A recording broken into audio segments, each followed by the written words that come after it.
Welcome once again to the City of Maple Grove Report. I'm Dave Kiser from CCX Media. Thanks for joining us, along with Heidi Nelson, Maple Grove City Administrator. Welcome once again. Thank you. Good to have you back. We've got a lot to talk about, a busy meeting here in October and also a few events ahead of time.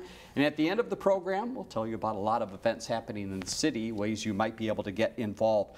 Let's begin with the work session on the 16th. The first one was related to Lifetime Fitness in the Community Center. Give us a little background on what's being discussed. Yeah, so just kind of an update for the council of our ongoing discussions with Lifetime. They continue to work through some of the financing for a project in Maple Grove and our potential acquisition there. So that continues to be in discussion. And then right now we're really focused on phase 1 of the community center project, that arena component on the far west end, the additional sheet of ice. And later in the council agenda, we had some approval of that schematic design.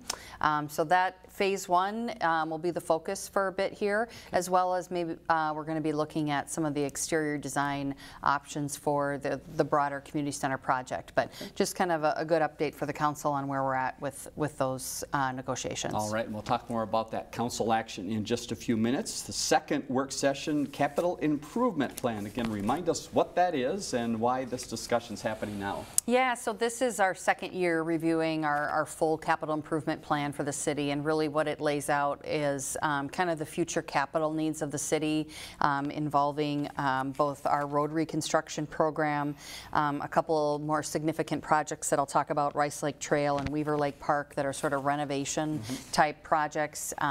We have an equipment replacement fund, so funding the replacement of all the city's equipment, from fire trucks to police squads to trucks that our Public Works Department utilizes.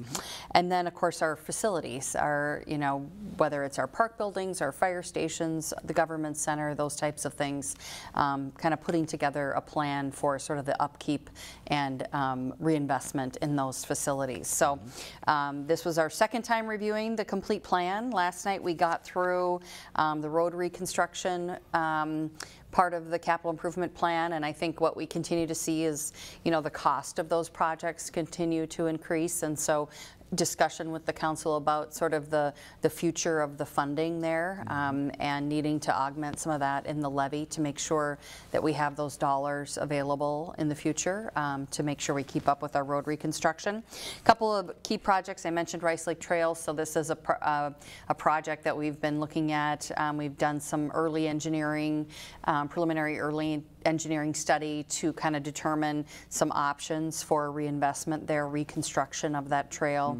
A lot of grade issues to contend with. It's in some tight areas, and there's lots of private property there that trail sits up against in that corridor. So a lot of things to contend with here on the Rice Lake Trail, but I think good response by the council on this and looking at the plan to do that. Right now we have that project targeted for 2028. There's lots of things that need to happen before that in terms of we're going to be chasing down some potential grant funding opportunities with dollars that are available both federally and through the state, but also advancing engineering work, and of course a good amount of community engagement out there with all of the folks that live in and around that trail and might be impacted by reconstruction. So more to come on the Rice Lake Trail, and again, a few years out here, but a lot of pieces that need to fall into place as we look at a project like that. And then of course Weaver Lake Park is in want of some reinvestment in the coming years, and so this one gets put out a little bit further, maybe 2029, towards the the end of our immediate CIP timeline, but again, lots of work that would need to be done there in terms of some preliminary engineering work to understand what the opportunities and challenges might be. We have some grading and drainage issues that we want to deal with there at that park facility. So lots more to come there on Weaver Lake Park, but that one's being pushed off a little bit more in the future. But want to make sure the council has awareness of these bigger capital projects that are out there into the future. future that are going to be in want of some reinvestment. Equipment replacement fund, you know, kind of along the same lines as our rotary construction. We continue to see the cost of equipment escalate.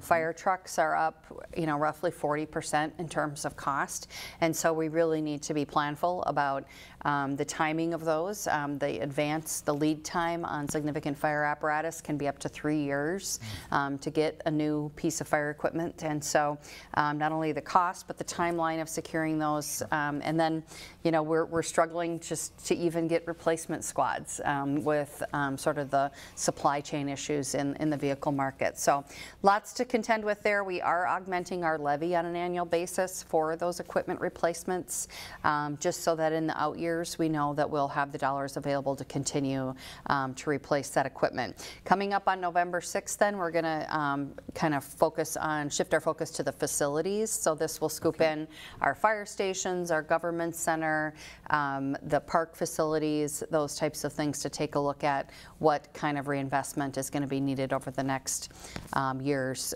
to ensure those facilities stay in good shape. So good work here on the CIP and sharing that. This will be made available. The current CIP is out on the city website on the finance department page if folks are interested, and then we'll be updating that once we get through all this information and have things finalized by the city council. A lot of pre-planning going on, maplegrovemn.gov, that website, if you want to take a look and find out more information. Now to the meeting on the 16th, the council meeting, just under 1 hour. One item pulled from consent, and it has to do with chicken once again, and a facility that's been talked about a little bit. Tell us why it was pulled here. Yeah, so this is up kind of in the retail center that has Hobby Lobby and Becker Furniture up in that area, right off of County Road 30 and Maple Grove Parkway. This is an area that, you know, again, we're back in kind of plugging in new uses to existing commercial centers, and I think there's still continued concern on behalf of the council about sort of that traffic and circulation within that retail center and how people will access those entry and exit points onto Maple Grove Parkway, as well as County Road 30. So this one was pulled. It was on the agenda for its final resolution of approval, but pulled to take one more look at that information and make sure that traffic circulation within that commercial center itself is has one more review. Next on to public hearings, a handful of public hearings. The first batch was related to annual events that occur. Tell us about some of the things that the council has to deal with on an annual basis at this time of the year. Yeah, so we certify our assessments and other accounts to the county. They're due to the county in November, and so we always have this process in October to adopt special assessments against benefited land, and this really has a lot to do with all of our improvement projects that happen throughout the year for development purposes. And then we had the certification of delinquent utility counts and delinquent weed and tree accounts, and so those go through a process to let those individuals, homeowners or business owners know that they have these delinquent accounts, and then if they aren't paid up by the time we certify to the county, then they get certified to the taxes for the next year. So kind of a routine annual process to certify those delinquent accounts, and then as well as set those assessments that'll go forward onto the taxes next year.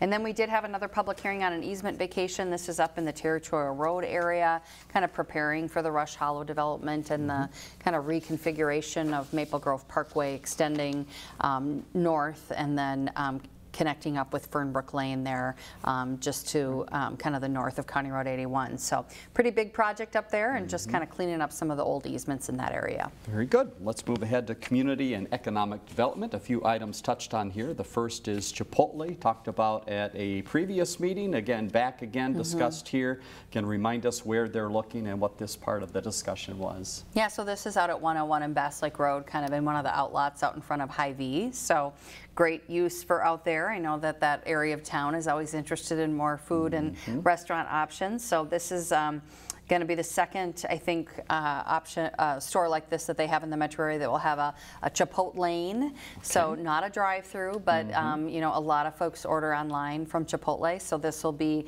an opportunity to kind of drive up and pick up your online order through there. So this one was favorably reviewed, and I think they have you know, ample enough parking designed there that if they would for some reason changed to more of a drive-through model into the future, they'd have room to accommodate that on that site as well. Very good. Let's move ahead to some of the upcoming items then for community economic development. The first is Silver Creek on Maine. We've got a groundbreaking coming up. Yeah, so this is the last phase of Silver Creek on Maine, kind of right between that Applewood Point project and the last phase of Silver Creek on Maine. This will be cottage-style townhomes focused on the senior population. So they'll be celebrating their groundbreaking this afternoon at 2:30. Very good. Planning Commission coming up on November 13th, and it looks like they could have a full agenda. What is being talked about there? Yeah, so a few things coming back is the AMC North lot. So if you recall, as we've been dealing with sort of the redevelopment of the old theater site there, they, of course, you know, Floor and Decor has moved into that theater site. We have a veterinary clinic being constructed out closer to Main Street there. And then this is a proposal for kind of a 2-tenant restaurant building up between Malone's and Red Lobster.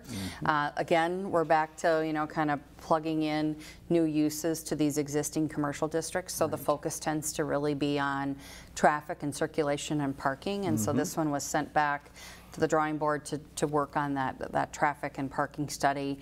I think just concern here is the concept plan had it slated for, you know, one restaurant, kind of fast casual, and then one other retail use. And they're asking for 2 restaurant uses, which really drives a different parking and traffic and demand than what the concept plan showed. So this one will come back. They're working through those traffic counts and the circulation plan there.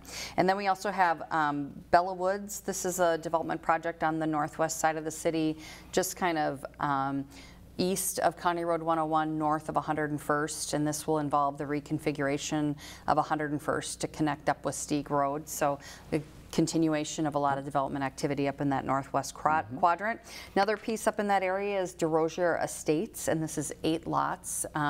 It's just east of the Methodist Cemetery that's up in that area, and so that's just 8 single-family lots. And then we also have a couple of lot splits in 2 different spots around the city. So November 13th could prove to be a full Planning Commission evening. Definitely could be. One update from Engineering and Public Works at that meeting on the 16th, and it had to do with water treatment and a water study. Again, remind us what this discussion is. Yeah, so this, you know, kind of grew out of our community survey, and it's not a new issue for Maple Grove by any means, but you know, for the last few times as we do our community survey and just in general, resident feedback is, you know, a lot around the hardness of the water here in Maple Grove. And so, you know, the technology around water softening there are some new opportunities there, and so following the last community survey, the council did direct staff to proceed with a study to take a look at what that would mean in terms of implementing water softening here in the city. You know, it's not an inexpensive effort or venture to add that into your system, but there are offsetting benefits to residents in terms of, you know, what then you need to do or you don't need to do with water softening in your own home, the wear and tear on appliances, the wear and tear on your, you know, your dishes and your things in your home that get impacted by the hardness of that water. So we'll be, you know, lots more to come on this. This is the first initial kind of look at this and understanding what that would mean not only to our water operation in terms of cost and fees and those types of things, but also the campus up there and the footprint of that type of a facility. So possibly going to be back in front of the council maybe in December, but could be after the first of the year as we start to get more information back from the consultant that's working on this study. We will keep you up to date on this report. And next item, administration, just a few items here. One was the community center renovation and expansion. We talked about this earlier, and this was a longer discussion.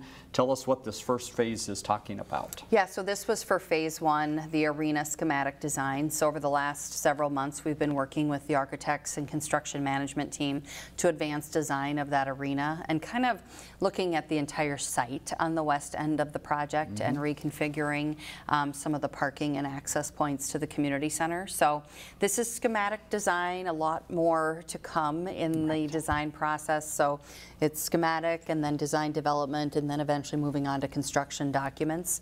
So the timeline for this is really over the next, the winter months here, working through design development, construction documents, bidding this in the spring or late winter, and then with a summer start pretty much right after Maple Grove Days happens, getting started on that construction. Okay. So a lot of focus right now just on that phase 1 arena center of the project. There's a few things, we talked a little bit about Lifetime and them working through some financing options, but then also we'll be going back to the legislature this year for bonding dollars for the construction side. We did receive some dollars for the planning work and design work, but we're going back in this session for the construction dollars. So right now the focus is on phase 1, and then we'll also be kind of taking a broader look at that exterior material design, that image for what that exterior broader finish of the building will be. So schematic design approved here, and so now they'll move into the design development phase for the arena phase of the project. All right, a place to keep your eye on. You had a couple final updates at the meeting on the 16th with some news about some events that are coming up. The first is November 2nd, another groundbreaking. Yeah, so this was going to be a big day in the city of Maple Grove, but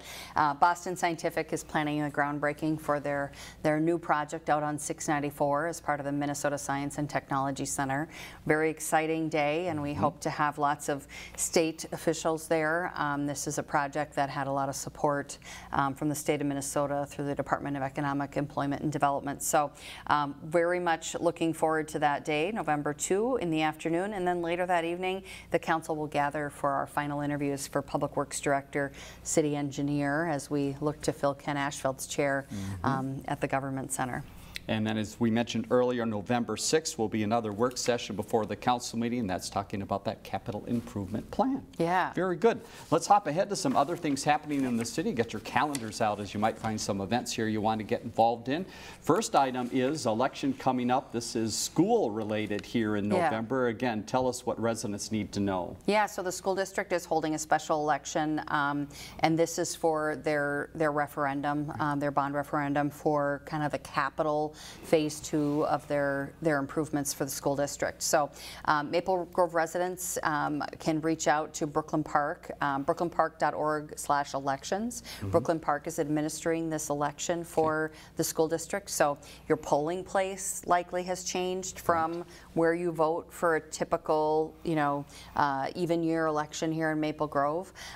So those who wish to vote in person on Election Day, November 7th, can visit the Secretary of State's website to find your polling place, or you can also reach out to Brooklyn Park, the City of Brooklyn Park, on their website, or give a call up to City Hall.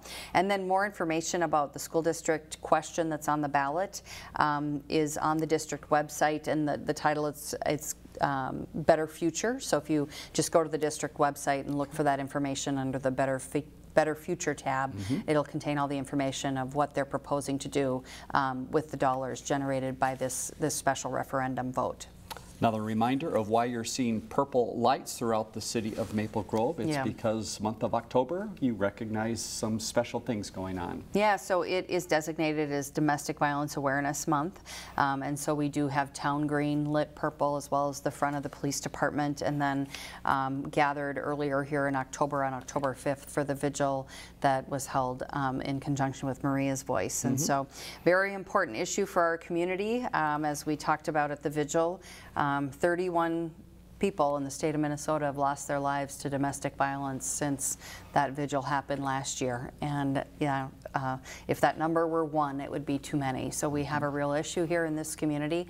And so the mission is to make sure that folks know that there are services out there, and they have awareness of the common signs of domestic violence, and that they know where to reach out to for help if they find themselves in that situation. So lots of good information on our city website, our work with Cornerstone and Maria's Voice, and really just trying to raise awareness, particularly during this month of October. And still a way for residents to get involved and support the cause here. Tell us about some neat things you have that people can maybe get their hands on. Yeah, so our police department they're certainly wearing those purple patches this month in honor of Domestic Violence Awareness Month. You can purchase a patch for $10. And then this year we also have a mug that is Maple Grove Police Department and Purple Patch and Domestic Violence Awareness themed mug. You can buy that for $12, or you can bundle the patch and mug for $20. Those items are available for sale at the Maple Grove Public Safety Facility throughout October, and then all the proceeds benefit the domestic violence prevention programs with Maria's Voice in the city. Wonderful. One quick business note to pass along. We have a new business to welcome to the community. What is it and where is it? Yeah, so this is Corestone Wealth Management, and they opened their new Maple Grove location right off of East Fish Lake Road, and they offer a variety of financial planning services at their offices. All right, here's a way for young ones to get involved in city government in a unique way. It comes back again this year. Mayor for a Day essay contest. Tell us more. Yeah, so this is a great contest held by the League of Minnesota Cities, and they accept entries from 4th, 5th, and 6th graders throughout the state of Minnesota for their Mayor for a Day essay contest. The deadline for the essay submission is December 12th, and details can be found on the League of Minnesota Cities website. If you just Google League of Minnesota Cities, there's a Mayor for a Day tab there that you can submit your essay. So it kind of just asks the question, if you were mayor for the day, what would you do here in Maple Grove? Good question. And so lots of information, of course, available on our website about our mayor, Mark Stephenson, and the role that the mayor plays here in the city. So it's a great way to get the youth involved in city government. Very good. Let's take you outside now. A couple items to touch on outside. First is with the Arbor Committee looking at tree planting. They've got some special events coming up. Yeah, so the Arbor Committee held a tree planting event near the intersection of County Road 30 and Upland Lane. Over 50 trees were planted between city property and an adjacent area owned by Maple Grove Covenant Church. And then we also have the buckthorn removal effort that's continuing. And this one is really pulling together a number of community organizations, the Maple Grove Lions, Rotary Club, as well as the Arbor Committee, to remove large amounts of buckthorn from Warden Park and the Maple Grove Arboretum. And so we really appreciate the efforts of all of these organizations to not only plant trees, but also remove buckthorn that can help the good parts of the forest grow. And then the next buckthorn removal event will be at Weaver Lake Park Boat Launch, and that date is yet to be determined, but stay tuned for that if you're interested in getting involved in this effort throughout the community. Great way to help out. All right, here's something that I had not heard about before, and it sounds rather interesting. Something called a Pushin Ceremony. Tell us more. Yeah, so this is kind of a traditional event for the fire department. When they receive new fire apparatus, the firefighters gather and they actually physically push the new fire apparatus into the fire station. And so it's sort of like a dedication of delivering that new vehicle to the fire department. So recently, fire officers and the firefighters gathered at Station 2 to push in new Rescue 21 into service. Rescue 21 replaces Utility 22 that served as a dedicated mobile air supply for nearly 25 years. So in addition to also serving that mobile air supply purpose, it's also equipped with items geared towards hazardous material, rescue, and extrication that they might come onto a scene and need to address. So kind of a nice celebration. Council gets invited to those things, and it's a nice event for the fire department and their receipt of new equipment in support of their services. Very nice. Another fire-related item to touch on. A lot of people, as it gets cooler, wanting to maybe go out in the backyard and have a little burn. But you have a reminder for them. Yeah, so just as the temperature starts to drop and we want to be doing more outdoor recreational fires, we do encourage folks to get a recreational burn permit. These permits are free. Residents can apply for a permit or renew their current permit on the city's website. You know, I think our mission here is just to provide education and information to the community about kind of what the guardrails are for recreational fires. And just a reminder, especially at this time of the year, recreational fires cannot be used for disposing of yard waste such as leaves and brush, and they're really intended for kind of a limited recreational purpose, which leads us to the yard waste site, which is your perfect solution to this instead of looking at burning those types of materials.